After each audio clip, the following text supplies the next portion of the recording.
तरीके से बंगाल को बदनाम किया, या तो माफी मांगी या सूची जारी कीजिए।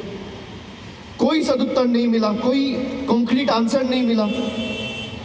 फिर मैंने पूछा कि इतने सारे प्रदेशों में एसआईआर का काम चल रहा है, जहां पे वेस्ट बंगाल के साथ साथ तमिलनाडु, गुजरात, छत्तीसगढ़, केरला, उत्तर प्रदेश, हर जगह पे एसआईआर का काम हो रहा है।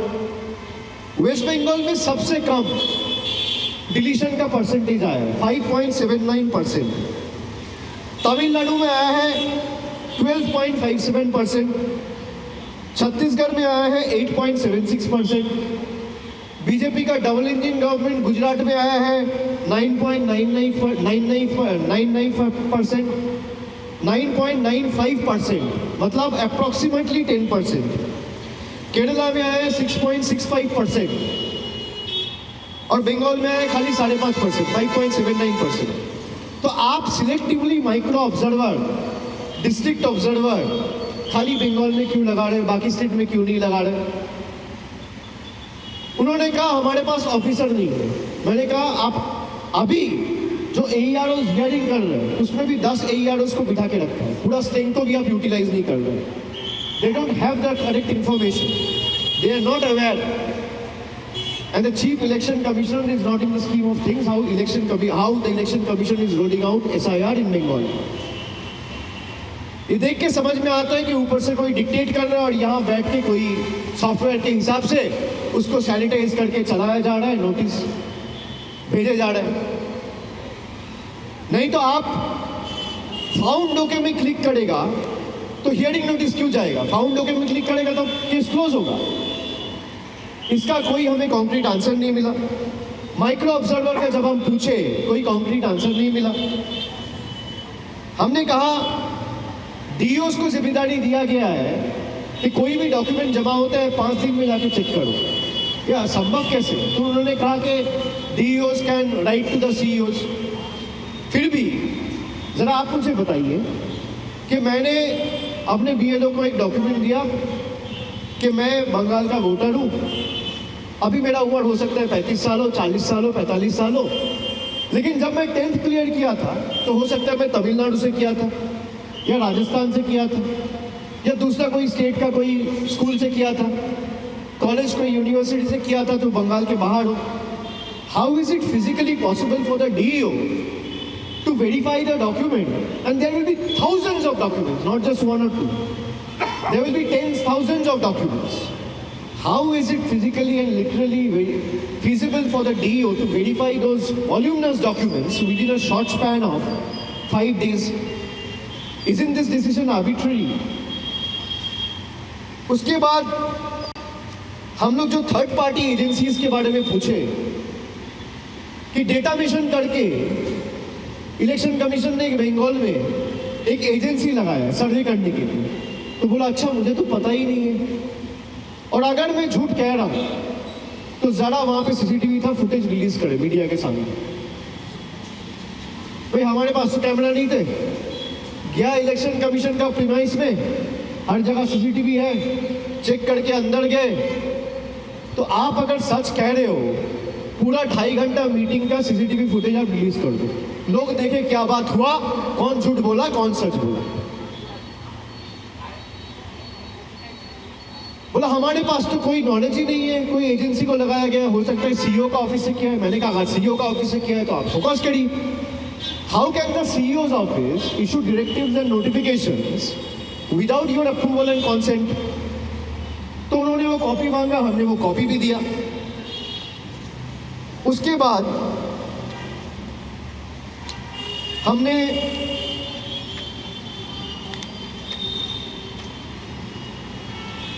ये जो ERO से बिना पूछे नाम डिलीट किया जा रहा है बैक एंड से सॉफ्टवेयर करके, इसके लिए उनसे सवाल पूछा कि कोई सॉफ्टवेयर यूज करके बिना फॉर्म 7 फिल किए इलेक्टोरल प्रोसेस में कैसे बैक एंड से आप नाम डिलीट कर सकते? तो उन्होंने कहा कि अगर किसी ने इन्यूमरेशन फॉर्म नहीं भरा तो उसका नाम डिलीट होगा। मैंने कहा सही है, एकदम सही है। इन्यूमरेशन फॉर्म नहीं भरा, नाम डिलीट होगा। जो जिंदा है उसका नाम कैसे डिलीट होगा? बोला फिर तो वो फॉर्म 6 फिल कर सकता है। मैंने कहा लेकिन जिम्मेदार कौन है? फॉर्म 6 तो फिल कर सकता है, लेकिन ये जो गलती हुआ इसका जिम्मेदार कौन है? ERO है, BLO है, DO है, इलेक्शन कमीशन है, चीफ इलेक्टोरल ऑफिसर्स का ऑफिस है, कौन है? कोई जवाब नहीं मिला। उसके बाद हमने miss interpretation of voter mapping, जब बंगाल में SIR का सूचना हुआ तब, और ये मीडिया में वाइडली रिपोर्टेड था कि 45% लोग अनमैप्ड हैं, डेटा नहीं मिल रहा है। जब ड्राफ्ट लिस्ट रिलीज हुआ तब हमें पता चला कि 88.2%, approximately 89% people have been mapped, और उसमें से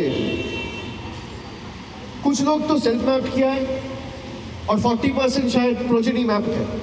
तो ये बंगाल के खिलाफ जो बैड पब्लिसिटी है, बैड माउथिंग है, बंगाल को छोटा करने का जो मानसिकता है, बंगाल को नीचे दिखाने का जो मानसिकता है, इसके लिए जिम्मेदार कौन है?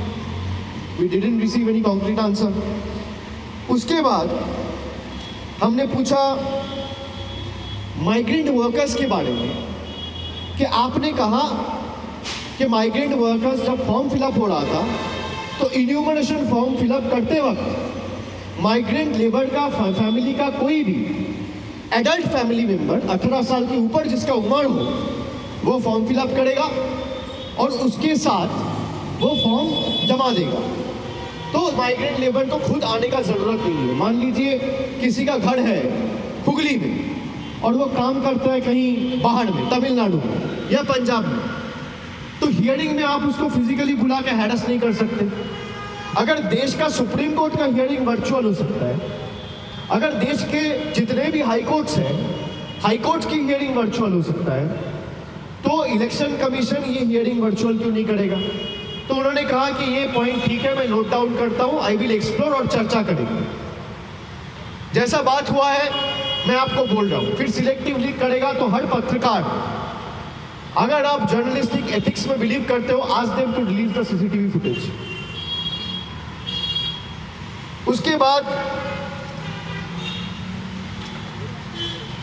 बंगाल के ऊपर जो स्टेप मदरली ट्रीटमेंट चल रहा है कि माइक्रो ऑब्जर्वर से स्टार्ट करके बंगाल का क्रेडिबिलिटी खराब करना, बंगालीज को हैरेस करना, बंगाल के लोगों को हैरास करना। जैसे माइग्रेंट लेबर के केस में बिहार में जब हुआ था तब किसी को फिजिकल हियरिंग में बुलाया नहीं था, नोटिस किया था। अब नोटिस के बेसिस से उसका परिवार का, मान लीजिए परिवार का वो पत्नी हो सकता है, वो माँ हो सकता है, वो पिताजी हो सकता है, वो बेटा हो सकता है, वो बेटी हो सकता है, वो बहन हो सकता है, वो भाई हो सकता है। वो परिवार के कोई भी अगर वो नोटिस के बेसिस पे डॉक्यूमेंट लेके BLO को सबमिट कर दिया, उसके बाद कभी उसको हियरिंग में बुलाया नहीं गया। तो बिहार के लिए रूल अलग और बंगाल के लिए रूल अलग क्यों? तो ये 8-10 सवाल हम लोगों ने पूछे, और कोई भी वो 2-3 मुद्दा, जैसे एक मैंने बोला पर्सन विद डिसेबिलिटी, एक मैंने बोला 60 के ऊपर जिसका एज है और मेडिकल कंडीशन है, और दूसरा हियरिंग वेन्यू डिसेंट्रलाइज करने के लिए उन्होंने भी बोला है कि भाई हियरिंग वेन्यूज को मैं डिसेंट्रलाइज करूंगा, और DMs के पास और DEOs के पास के डिस्क्रिशन है, they can use their own discretion and increase the number of venue. तो ये चीज स्टेट को उन्होंने लिखित में दिया नहीं था, आज मुझे बोला, पता चला, तो we will look into it कि अगर हियरिंग वेन्यूज बढ़ाया जा सकते हैं तो लोगों को दिक्कत नहीं होगा। उन्होंने बोला कि आपके BLA-2 क्यों हियरिंग वेन्यू में जाएगा? मैंने बोला क्यों नहीं जाएगा? अगर BLA-2 बूथ में बैठ सकता है, पोलिंग स्टेशन में बूथ का एजेंट बैठ सकता है पार्टी का, जब आप इन्यूमरेशन फॉर्म डिस्ट्रीब्यूट कर रहे हैं तब BLO के साथ BLA-2 जा सकता है, तब हियरिंग में BLA-2 क्यों नहीं जाएगा? बोला नहीं जाना चाहिए। मैंने बोला ठीक है, नहीं जाएगा, आप सर्कुलर इशू करो। बोला मैं सर्कुलर इशू नहीं करूंगा। मैं बोला सर्कुलर इशू नहीं करेगा तो BLA-2 रहेगा। अब ये जो जोर जबरदस्ती मानसिकता, वो सर्कुलर इशू इसलिए नहीं कर सकता क्योंकि circular will be challenged in the court of law. अगर आप ओरली बोलते हैं उसका कोई वैल्यू नहीं है। तो अगर इलेक्शन कमीशन को लगता है कि भाई BLA-2 नहीं रहेगा, और मैं ये दोबारा दोहराना चाहता हूं, यही सब गलती कांग्रेस ने किया है। आम आदमी पार्टी दिल्ली में पकड़ नहीं पाया, बिहार में आरजेडी कांग्रेस पकड़ नहीं पाया, इसलिए बीजेपी 88% का स्ट्राइक रेट लेके जीता है। बीजेपी महाराष्ट्र जीता है, स्ट्राइक रेट है 88%। बीजेपी दिल्ली जीता है, स्ट्राइक रेट है 88%। बीजेपी बिहार जीता है, स्ट्राइक रेट है 88%। ये कोइंसिडेंस लगता है आपको? वोट चोरी तो यहां हो रहा है, वोट चोरी ईवीएम में नहीं हो रहा है। ये मैं दौड़ा देता हूं। ये ईवीएम जो भी कहता है जिसको चुनाव कराना आता है वो वोटर लिस्ट में नजर दे, वोटर लिस्ट में चोरी हो रहा है। और यही चीज कोई और पॉलिटिकल पार्टी पकड़ नहीं पाया। अगर कोई पॉलिटिकल पार्टी कांग्रेस ये पकड़ लिया होता, हरियाणा से, महाराष्ट्र से, न्यू दिल्ली से, बिहार से, चारों स्टेट में बीजेपी हारती। वो व्हाट्सएप के बेसिस पर डायरेक्शंस दे रहे हैं। A government functioning is governed bye official circular and notifications, not by WhatsApp directives. The union government plans to run the country on WhatsApp. The Election Commission of India wants to run the country and the state on WhatsApp without issuing any official circular and formal notifications. What is compelling them from issuing notification, from issue and notification? Because they know if we issue a notification, all political parties in the country, including us, will have the right to challenge it in the court of law. That is why they are not doing it. Why will BLA2s will not be allowed to be a part of the hearing venues? If they can be a part of the entire SIR process when the enumeration forms were distributed, if they can remain present within the polling station when the votes are being cast, why can't they be a part of the hearing process? What is it that the Election Commission is trying to hide? Why is it not making the logical discrepancy list public? How can you clean a list by hiding details? Answer me. उनको लगता है गला उठा के बात करेगा और थोड़ा बहुत जोर से बोलेगा तो सब दब जाएगा। हम लोग जब बात करना शुरू किए, पहली बात तो जब कोई बोल रहा था वो रोकने टोकने लग गया। He started losing his temper. मेरे तरफ उंगली उठाने लग गया। फिर मैंने बोला you are nominated, I am elected. आपका उंगली नीचे करके बात करिए। हम लोग जो यहाँ पे बैठा हुआ है जनता का वोट से चुना हुआ है। बीजेपी के बदौलत खाली आपका एक नोटिफिकेशन का बेसिस पे मैं यहाँ पे नहीं आया हूँ। We are answerable to the people at large. You are answerable to your masters.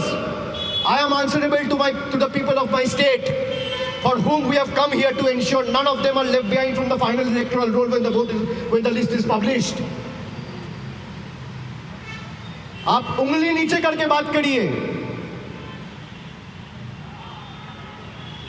उनको लगता है कि हम जो बोलेगा वो सुन लेगा। If he has the guts and gall, let him release the footage. I'm standing outside the Election Commission's office. There it goes. Nirvachan Saran Election Commission of India. Gyanesh Kumar must be hearing what I'm saying before the media now. If he has the courage, he should come down and face the media and come back and rebut every point I am raising before the media and you today itself, without wasting any further time, rather than making selective leaks. After he is down on what I know after 8 p.m. in the night. What is stopping him? He thinks the people of Bengal are his subservient. He thinks people of Bengal and we parliamentarians and the ministers, the MLAs or the MPs who have been elected by the people, standing in long queues by exercising their franchise, are they bonded laborers? Are they a slave? Apart from 2 or 3 basic questions, he has failed to answer any of the valid questions we have raised. Why are you not able to make the logical discrepancy list public? What is stopping you from issuing notifications barring the BLA2 from entering hearing venues? What is stopping you from decentralizing hearing venues? What is stopping you from issuing orders to give relief to old age people, especially senior citizens. Because as per the government standards, both state and center, senior citizens are the one who are above the age of 60. And especially the ones who are living with medical conditions, who are medically vulnerable, who are living with comorbidities, PWDs. Why will they go in a hearing venue and wait hour after hour? Who will provide relief to them? They look up to the constitutional authorities of the country. It is your constitutional right to protect them, to give relief to them. You will wait what directions I receive from the PMO or the Home Minister's office, because this Chief Election Commissioner was the cooperative secretary before he took over. Wasn't he the cooperative secretary? Who was the cooperative minister? What was the name of the cooperative minister and what is the name of the cooperative minister right now? It is Mr. Amit Shah. Do you think it's a coincidence that all of a sudden the cooperative minister secretary is being sent as the Chief Election Commissioner? He was sent on a mission to destroy this office, destroy this institution. He was sent on a mission to destroy our country. And this building, which the fathers of the constitutions have created, the constitution that the forefathers of the country has created, the constitution that Baba Saheb Ambedkar has made, he was sent on a mission to destroy the constitution and this institution. This is not a mere coincidence. He thinks that whatever was told to him, we have only come here to become all ears and just listen to what he says and not ask any questions in return. That is not the case. People of Bengal are made with different, they're made different, they're built different. We're not built like that we will bow down before you. We will not sell our spine. Let BJP put their entire might and use all the agencies and whatever they have at their disposal. Still, people of Bengal will win the state lock, stock and barrel and defeat the BJP. They have fallen flat on their face in 2012, 2021, 2024. They will fall flat on their face again in 2026. If we have to bow, we'll bow before the power of the people, not before the people in power. If any of you have an iota of journalistic ethics left, I'm not blaming anyone or trying to demean you or look down upon you.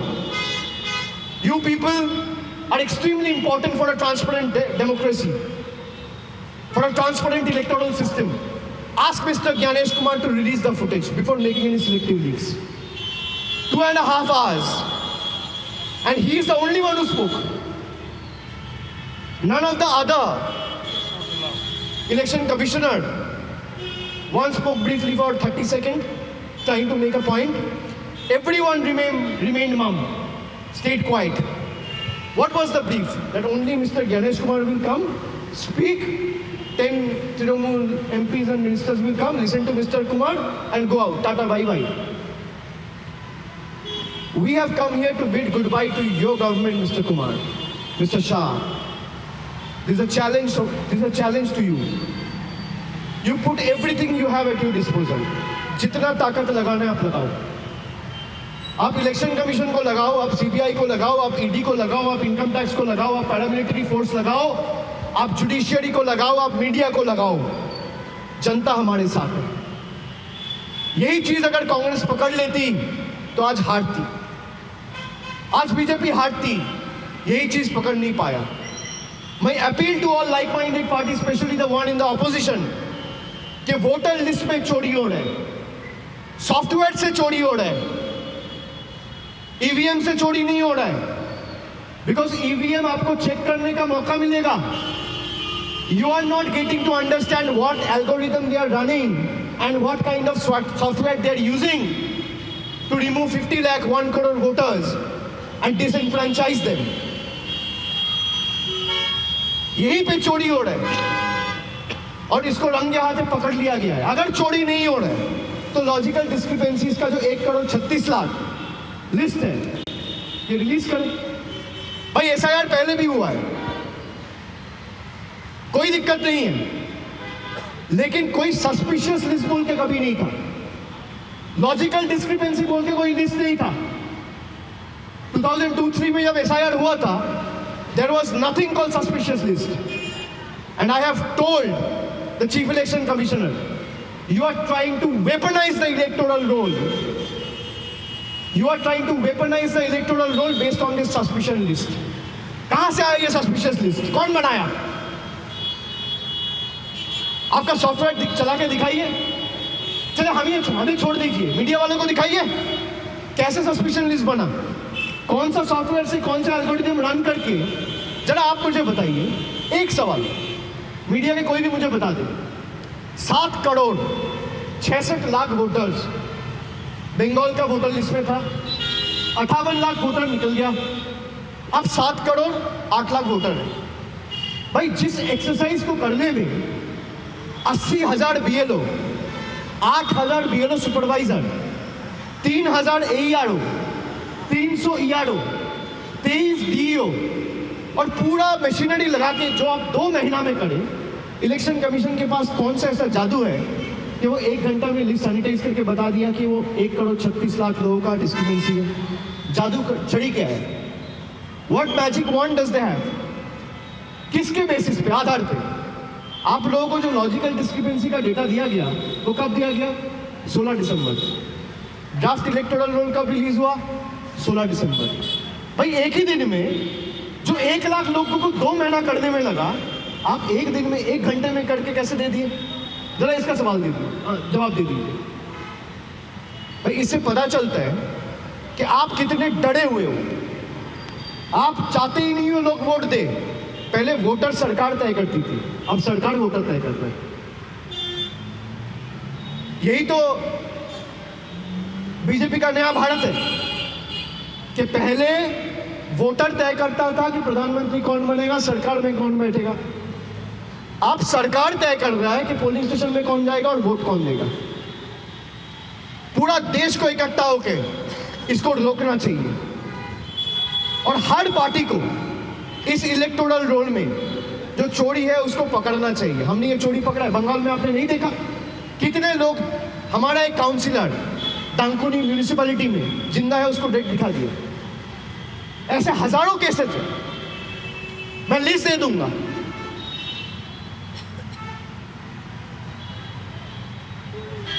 जब आप press conference करें यार के time में, तब आपने बोला कि भाई रिलेटिव की जगह पे चाहे आपका चाचा हो, आपका पिताजी हो, कोई भी उस जनरेशन को तो आप डाल सकते हो। अभी आप रिलेटिव की जगह पे देखो, माँ बाप छोड़ के कुछ नहीं आते। तो मैंने पूछा, बोला नहीं, वो पत्रकारों को मैंने अलग जवाब दिया था। क्या जवाब दिया था? भाई आप या तो 2 महीना पहले जो कहा था वो झूठ है, या आज जो कह रहे हो वो झूठ है। दोनों सही तो नहीं हो सकता।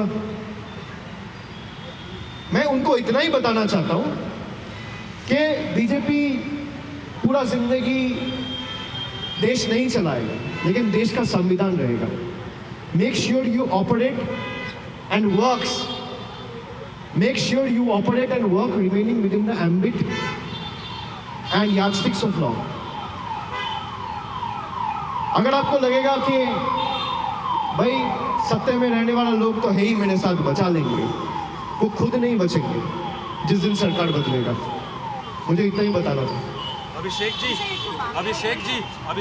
आपने कहा, सब कुछ तो बोल दिया, हम बोल दिया। एक सवाल है, आपने अपनी लाइक माइंडेड पार्टी से भी मांग किया कि ईवीएम से चोरी नहीं हो रही है, मतदाता सूची के जरिए चोरी हो रही है। यूपी का ड्राफ्ट मतदाता सूची आना बाकी है, लेकिन जो खबरें आई हैं 3 करोड़ मतदाताओं के नाम हटेंगे। इसके अलावा तमिलनाडु में भी बहुत नाम हटेंगे, केरल में भी हट रहा है, अलग अलग राज्यों में, और वहाँ आपकी लाइक माइंडेड पार्टी हैं जो विपक्ष की पार्टियाँ हैं।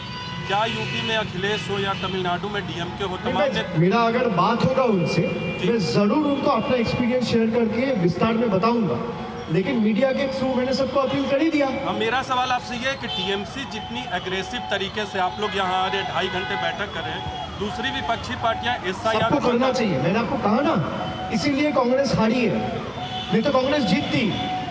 हरियाणा के लोग चाहते थे बीजेपी हारे, महाराष्ट्र के लोग चाहते थे हारे, लेकिन आप लड़ाई नीचे है, लड़ाई यहाँ है, लड़ाई बूथ पे है, लड़ाई सोशल मीडिया में नहीं है, लड़ाई मीडिया चैनल्स में नहीं है। जो लोग सोचता है कि भाई 2-4 टिप्पणी करके मीडिया में बोल के जीता जा सकता है, वो गलत कर रहा है। आपको लड़ाई यहाँ लड़ना है और नीचे बूथ पे रहना है, ग्राउंड पे लड़ रहा है। तो अगर जो लड़ेगा वो जीतेगा, और जनता तो देख ही रहा है सब, जनता मालिक है, जनता तय करेगा।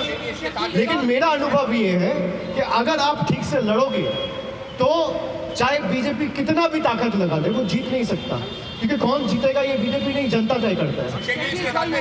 यूपी में जो ड्राफ्ट आना था वो कल आना था, लेकिन 6 तारीख को कर दिया गया। उस पर अखिलेश यादव ने कहा है कि ये अलग तरह की एक कोशिश हो रही है कि वोटों को बढ़ाया जा रहा है साजिश के तहत। वो आयोग पे आरोप लगा रहे। आपको लग रहा है कि तमाम चीजें भी साजिश तो हर जगह हो रहे हैं, साजिश को पकड़ना तो पड़ेगा, खाली आरोप लगाने से नहीं होगा। मैं आपको वही कह रहा हूँ कि हम लोग ने तो साजिश पकड़ लिया और दिखा दिया, और आपको कह रहा हूँ भाई दिखा दीजिए सीसीटीवी फुटेज, कौन सही है कौन गलत है। हम लोगों ने BNA 2 आप कह रहे हो नहीं ला सकते, यही तो ट्रिक है। वो सर्कुलर नहीं इशू करेंगे, व्हाट्सएप पे चलाएंगे। अब दूसरी पार्टी के लोग मान लेते हैं, तृणमूल नहीं मान रहा। We will go as per the law, not what directives they issue on WhatsApp. Abhishek ji, Rahul Gandhi जो है जिस बात का जिक्र कर रहे हैं कि वो यही कह रहे हैं कि वोटर लिस्ट में वोट चोरी हरियाणा का उन्होंने वोटर मेरा सभी पॉलिटिकल पार्टी के तो क्या साथ में जो है बंगाल में आप जो चाहेंगे कि कांग्रेस लीडर आप उनके साथ मुद्दे पर आए? नहीं, मैं ये कह रहा हूँ, मेरा सजेशन है हर पॉलिटिकल पार्टी को।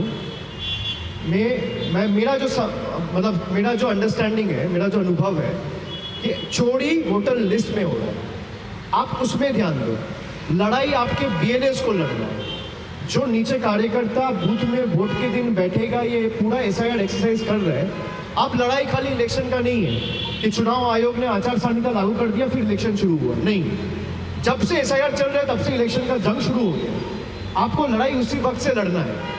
मेरा जितना अंडरस्टैंडिंग है, मैं सबको अपील करूंगा कि ये लड़ाई 1 इंच जमीन नहीं छोड़ना चाहिए। कोई कॉम्प्लेसेंसी का जगह नहीं चाहिए कि लोग देख लेंगे, चुनाव के टाइम देख लेंगे। हर दिन, हर पल, हर मिनट, हर सेकंड लड़ाई है।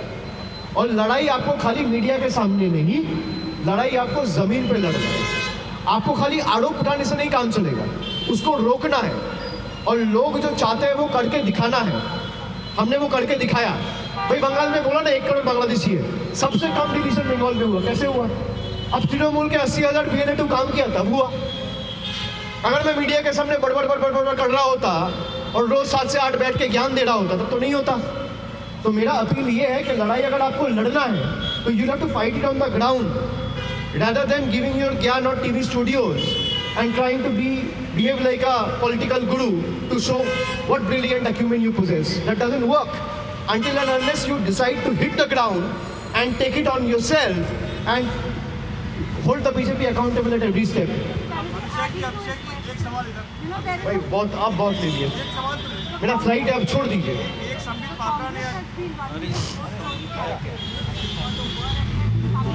Sorry, you're not loud. Congress has been running the vote story campaign. To the Congress regards to the elections that have happened. What do you have to say about that? Do you think they lost? नहीं, vote चोरी तो हो ही रहा है। There has been attempt to steal your votes or deprive you of your fundamental rights. Make no mistake. लेकिन problem ये है कि वोट चोरी वोटर लिस्ट में हो रहा है। आप पहले वहां पे रोकिए। आपका बेस ही अगर खराब हो जाएगा फिर आप रोक नहीं पाएंगे। First, if you are getting on a defective airplane, then you will never land. First you have to check the flight or check the train you are boarding.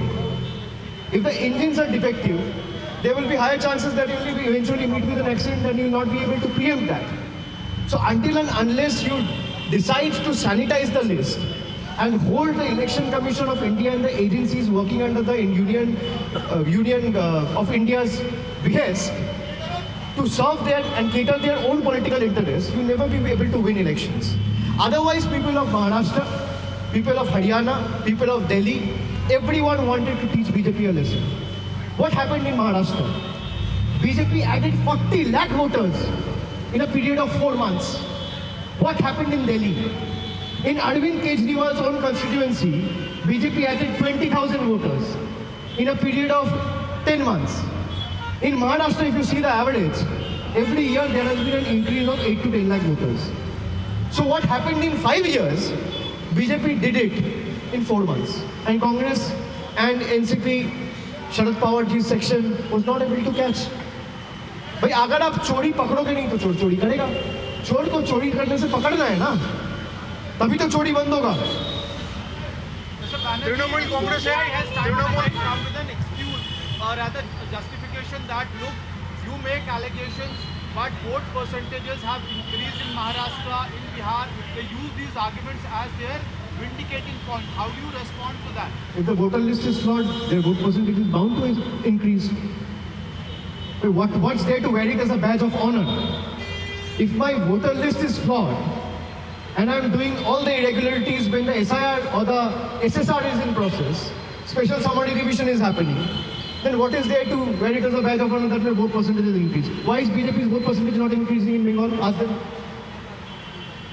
Where you have credible and sensible and responsible opposition, why is BJP's vote percentage not happening? BJP is putting its entire might.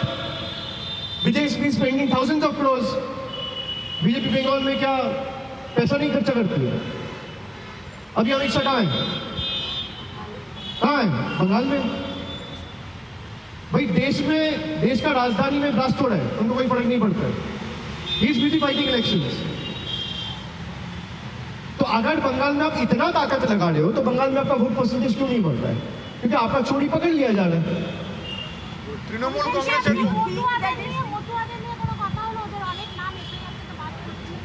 আমরা এটা আগের বারও জানিয়েছিলাম, এবারও বলেছে.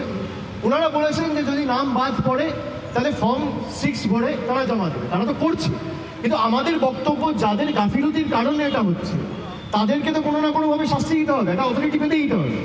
যে হয় সিইওর office, নইলে কারো না কারোর গাফিলতির কারণে, নইলে ইলেকশন কমিশনের গাফিলতির কারণে এটা হচ্ছে. তো আপনাকে তো সেটা পেতে দিতে হবে. সেটা যদি না বাঁধে তাহলে কি করে হবে?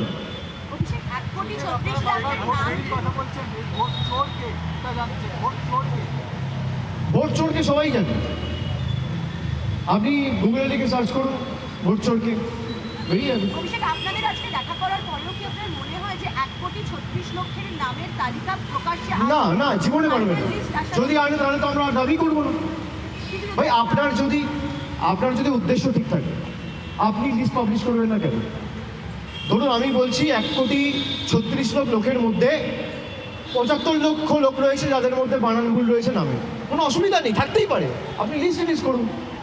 আপনি বলছেন 15 লাখ লোক রয়েছে যাদের বাবার সাথে বয়সের পার্থক্য রয়েছে, হতেই পারে. আপনি লিস্ট রিলিজ করুন. আপনি লিস্ট রিলিজ করছেন না কেন? আপনার কিসের ভয়? আপনি ভোটার তালিকা পরিষ্কার করবেন, পরিচ্ছন্ন ভোটার তালিকা তৈরি করা যদি আপনার উদ্দেশ্য হয়, আপনি লুকিয়ে কি করে পরিচ্ছন্ন ভোটার তালিকা তৈরি করবেন? লুকিয়ে তো কার থেকে লোকাচ্ছে? সাধারণ মানুষ দেখুক, সেখানে তৃণমূল থাকবে, বিজেপি থাকবে, সিপিএম থাকবে, কংগ্রেস থাকবে, নির্দল থাকবে, সব রাজনৈতিক দলের মানুষ থাকবে, সব বর্গের মানুষ থাকবে, বর্ণের মানুষ থাকবে, ধর্মের মানুষ থাকবে, গ্রামের সবাই দেখবে. অসুবিধা কোথায়? আপনারা যখন লিস্ট পাবলিশ করার কথা বললেন তখন ইলেকশন কমিশনার কি বললো? বলে করবো না, গায়ের জোর. আমি বললাম যদি না করেন তাহলে তৃণমূল কংগ্রেস এবং বাংলার মানুষ দেখিয়ে দেবে যে আমরা কল্পিবাহক নই. We will give you a reply in the language you understand. আপনি যে ভাষায় বোঝেন আমরা সে ভাষায় বোঝাতে যাবো. जो फाइनल लिस्ट आएगी उसको आप लोग मानेंगे इसी इलेक्शन में? आप कह रहे बहुत जो अंतिम सूची आएगी उसको आप लोग एक्सेप्ट करेंगे? अगर उसमें फ्लॉ रहेगा तो क्यों एक्सेप्ट करेंगे? नहीं करेंगे. भाई अभी जो लिस्ट है उसमें इतना लोग है जिंदा है, मैं लिस्ट एक्सेप्ट कर लूँ तो मैं फाइनल लिस्ट क्यों एक्सेप्ट करूंगा? फाइनल लिस्ट के बाद भी आपके पास प्रोविजन रहेगा. फिर क्या करेंगे? मतलब फिर फॉर्म लीगली फाइट होगा, फिर फॉर्म से फिल होगा. आपको भरोसा नहीं है? बिल्कुल नहीं है. भाई आपको 3 महीने बाद इतना समझ में आया कि तृणमूल के SIR पे भरोसा है. भगवान बचाए आपको.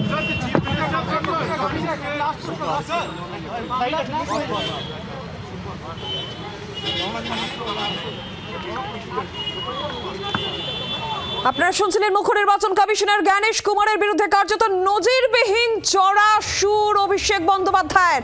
আঙুল উঁচিয়ে কথা বলবেন না, আমি নির্বাচিত, আপনি মনোনীত। জ্ঞানেশ কুমারকে রীতিমতন চ্যালেঞ্জ ছুড়লেন যে বৈঠকের ফুটেজ প্রকাশ করা হোক। আপনি আপনার প্রভুর কাছে দায়বদ্ধ। বৈঠকের পর নিশানা তৃণমূলের সেকেন্ড ইন কমান্ডের 8 থেকে 10টি বিষয় নিয়ে আলোচনা হয়, কিন্তু দু একটা ছাড়া কোনো বিষয়ের সদুত্তর নেই। বাংলার সঙ্গে সৎমায়ের মতন আচরণ করা হচ্ছে অভিযোগ করলেন অভিষেক বন্দ্যোপাধ্যায়। বিহারে যেখানে সশরীরে শুনানি দিতে ডাকা হয়নি, বিহার এবং বাংলার জন্য আলাদা নিয়ম কেন? এবং বিস্ফোরক অভিযোগ অভিষেক বন্দ্যোপাধ্যায়ের, বিস্ফোরক অভিযোগ ইভিএম নয় ভোটার তালিকায় চুরি হচ্ছে। বিস্ফোরক অভিযোগ অভিষেক বন্দ্যোপাধ্যায়। সিসিটিভি ফুটেজ প্রকাশ করার চ্যালেঞ্জ ছুড়লেন অভিষেক বন্দ্যোপাধ্যায়। নথি জমা দেওয়া হচ্ছে, কিন্তু তারপরেও শুনানিতে ডাকা হচ্ছে কেন?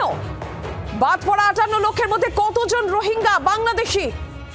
বাদ পড়াদের মধ্যে কতজন বাংলাদেশি প্রকাশ করতে হবে, তালিকা দিতে হবে। এসআইআরে বাংলায় সব থেকে কম নাম বাদ, কেন বাংলার জন্য তাও মাইক্রো অবজারভার? অভিষেক বন্দ্যোপাধ্যায়ের চড়া সুর, শুনবো কি বলেছেন। इस बार भी हम लोग 10-11 पॉइंट्स लेके आए थे और 2-3 पॉइंट छोड़ के कहीं कोई क्लैरिटी नहीं मिला है। मैं उनको एसआईआर पे सवाल पूछता हूं तो वो चले जाते हैं सिटीजनशिप पे।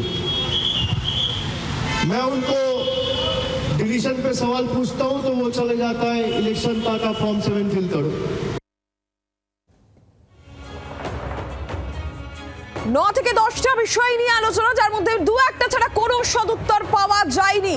অভিষেক বন্দ্যোপাধ্যায়ের বিস্ফোরক অভিযোগ যে ইভিএম নয় ভোটার তালিকায় চুরি হচ্ছে, এবং যে বৈঠক সেই বৈঠকের ফুটেজ প্রকাশ করা হোক। রীতিমতন চ্যালেঞ্জ ছুড়লেন তিনি। বাংলার সঙ্গে সৎ মায়ের মতন আচরণ করা হচ্ছে, এই অভিযোগ।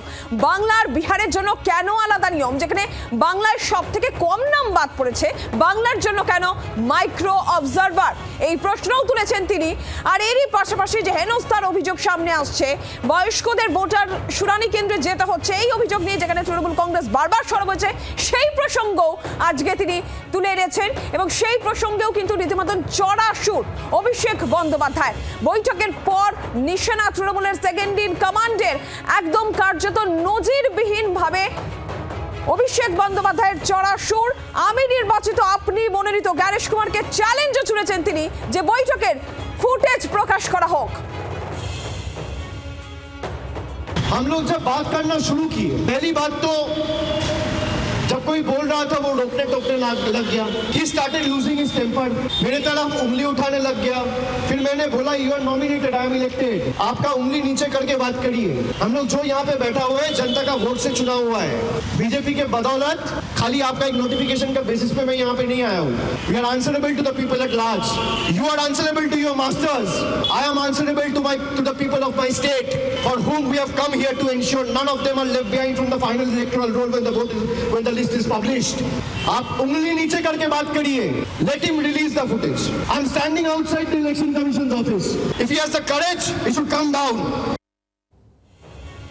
বৈঠকে সিসিটিভি ফুটেজ প্রকাশ করুন, রীতিমতন চ্যালেঞ্জ অভিষেক বন্দ্যোপাধ্যায়ের। জ্ঞানেশ কুমারকে চ্যালেঞ্জ, এবং তিনি এটা বলছেন যে আপনি নির্বাচিত, আমি নির্বাচিত, আপনি মনোনীত, এবং আমি আমার রাজ্যের বাসিন্দাদের কাছে দায়বদ্ধ, আপনি আপনার প্রভুর কাছে দায়বদ্ধ। জ্ঞানেশ কুমারকে এইভাবেই চ্যালেঞ্জ করেছেন অভিষেক বন্দ্যোপাধ্যায়, আপনারা শুনছিলেন। এবং সেই বৈঠকের ফুটেজ প্রকাশ করার দাবিও তিনি জানাচ্ছেন। তৃণমূলের সেকেন্ড ইন কমান্ড কার্যত নজিরবিহীন ভাবে অভিষেক বন্দ্যোপাধ্যায়ের চড়া সুর জ্ঞানেশ কুমারের বিরুদ্ধে। এবং BLA-2 শুনানি কেন্দ্রে তাদের থাকতে দিতে হবে, এই নির্দেশ ছিল অভিষেক বন্দ্যোপাধ্যায়ের দলের। এই নির্দেশ তিনি দিয়েছিলেন। এবং সেই প্রসঙ্গ যে কেন কোনো সার্কুলার নেই, যখন সার্কুলার নেই তাহলে কেন BLA-2-দের শুনানি কেন্দ্রে থাকতে দেওয়া হচ্ছে না, এই প্রসঙ্গ আজকে এই বৈঠকে এসেছে।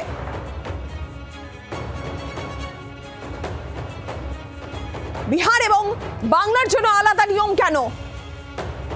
কেন সশরীরে যেখানে বিহারে শুনানিতে হাজির হতে হচ্ছে না, বাংলায় কেন? সব থেকে কম নাম যেখানে বাংলায় বাদ পড়েছে, তাহলে বাংলার জন্য মাইক্রো অবজারভার কেন? একাধিক প্রশ্ন অভিষেক বন্দ্যোপাধ্যায় রেখেছেন। তার বক্তব্য তিনি সদুত্তর পাননি। আমরা একটু বিস্তারিতভাবে জানি, রাজীব চক্রবর্তী প্রতিনিধি রয়েছেন আমাদের সঙ্গে। রাজীব, একাধিক বিষয় রীতিমতন আজকে চ্যালেঞ্জ ছুড়লেন অভিষেক বন্দ্যোপাধ্যায়। একেবারেই কার্যত নির্বাচন কমিশনের একেবারে সামনে গিয়ে নির্বাচন কমিশনারের মুখোমুখি দাঁড়িয়ে নির্বাচন কমিশনকেই কিন্তু চ্যালেঞ্জ জানিয়ে দিলেন অভিষেক বন্দ্যোপাধ্যায়। তিনি আজকে যে প্রশ্নগুলি তুলেছেন, যে বিষয়গুলি তুলেছেন তা অত্যন্ত গুরুত্বপূর্ণ এবং একেবারে গভীরে গিয়ে এই প্রশ্ন বলা যেতেই পারে। অভিষেক বন্দ্যোপাধ্যায়ের এটাও দাবি যে অন্যান্য রাজনৈতিক দলগুলি বিশেষত কংগ্রেস এবং আম আদমি পার্টি তারা যথাযথভাবে এই ভোট চুরি কোট আনকোট সেটি কিন্তু তারা ধরতে পারেনি এবং সেই কারণেই তাদের এই রাজ্যগুলিতে অর্থাৎ মহারাষ্ট্র, হরিয়ানা এবং অন্যান্য রাজ্যে, দিল্লির মতো রাজ্যে পরাজয় তাদের স্বীকার করতে হয়েছে। তিনি নির্বাচন কমিশনারের মুখোমুখি হয়ে রীতিমতো বাক বিতণ্ডাতেও জড়িয়েছেন।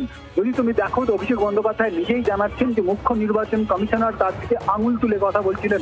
সঙ্গে সঙ্গেই তিনি বলেছেন, আঙুল নামিয়ে কথা বলুন, আপনি মনোনীত একজন আধিকারিক, আমরা জনপ্রতিনিধি নির্বাচিত হয়ে এসেছি এবং মানুষের ভোটাধিকার রক্ষা আমাদের কর্তব্য। অর্থাৎ অভিষেক বন্দ্যোপাধ্যায় দেশের যে মুখ্য নির্বাচনী আধিকারিক, মুখ্য নির্বাচন কমিশনার, তার মুখোমুখি হয়ে তাকেই চ্যালেঞ্জ ছুড়ে দিয়েছেন এবং তিনি রীতিমতো চ্যালেঞ্জ আরো যোগ করেছেন যে যদি একেবারে সাহস থাকে তাহলে এই 2.5 ঘন্টার বৈঠকের যে সিসিটিভি ফুটেজ সেটা নির্বাচন কমিশন বের করুক। এবং যে প্রশ্ন করা হয়েছে যে সব থেকে বেশি যদি প্রচার হয়ে থাকে সেটি বাংলা নিয়ে হয়েছে, বাংলায় অনুপ্রবেশকারী, বাংলায় বাংলাদেশি, বাংলায় রোহিঙ্গা, অথচ সব থেকে কম নাম বাদ পড়েছে বাংলায় বিজেপি শাসিত রাজ্যগুলিতে এবং সেক্ষেত্রে তিনি গুজরাটের কথা উল্লেখ করেছেন। গুজরাটে এত নাম বাদ পড়েছে এবং শুধু তাই নয়, যে লজিক্যাল ডিসক্রিপেন্সির কথা বলা হয়েছে, অর্থাৎ প্রায় 1.5 কোটি 1,36,00,000 মানুষের সেই তালিকা নির্বাচন কমিশন কেন প্রকাশ করেনি?